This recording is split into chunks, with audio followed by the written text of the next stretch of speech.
Hey guys, and welcome to TechKnow News. This is our first episode of this, so let's see how this goes. We're just going to talk about some of the more new news stories in the tech world currently. First up, Samsung phones, the Note 7 specifically, are blowing up. Yes, you heard right, they are actually physically exploding.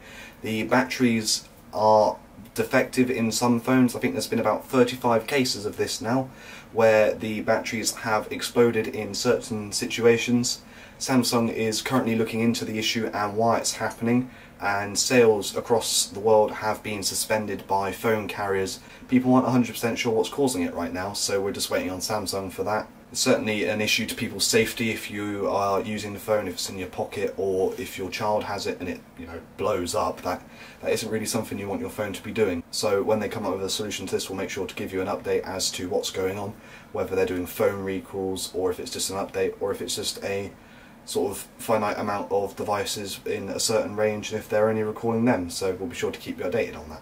Second up is Google's modular phone project Ara, which is currently being suspended by them for research and development. From what I've seen, it's costing them a lot of money to continue this project, which isn't in fact really going anywhere, because they need to get in contact with lots of different hardware manufacturers that create all sorts of different types of hardware to make a modular phone.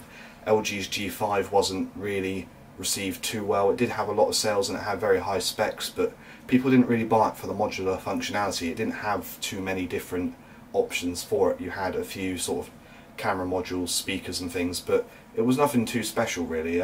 People just enjoyed being able to swap out the battery more than anything else, as far as I can see. So sadly that project has come to an end for now. They have said that they may return to it in future though, so it would be nice if modular smartphones became a thing. It would be great to be able to upgrade only certain parts as new technology emerged, instead of having to replace your entire phone. But for now, that has been suspended. A UK network provider for phones called 3 has recently had a move it wished to do blocked. They wanted to do a network-wide ad blocker for online and everything like that, for apps and all of that, through their network, which would have certainly been very useful to customers, but it also breaks several net neutrality laws, so that motion has been blocked for them to go ahead with that.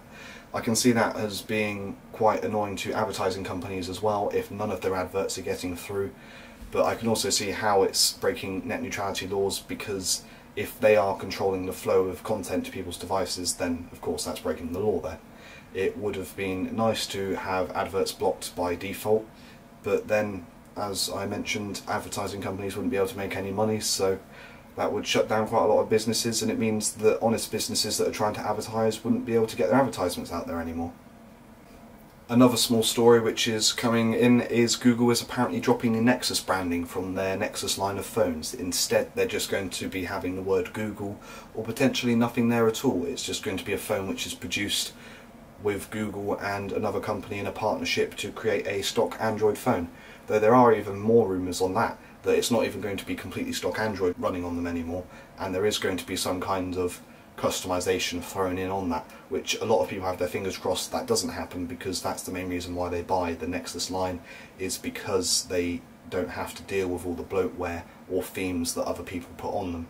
So hopefully that bit isn't true, but as for dropping the Nexus branding, certainly an interesting one. I am not too sure why they'd be doing that, because it completely separates all those phones from their current ones and the name behind it, but it will be interesting to see what happens when they start giving us more information on that later into the year. So that's the end of the news for today. If you enjoyed this, leave a like down below, and we will continue to make these. These are just quick news flash things, just so you get your daily fill of news. It's not supposed to be in-depth investigations like some people do. It's just the latest news as it happens. So thanks for watching and have a nice day.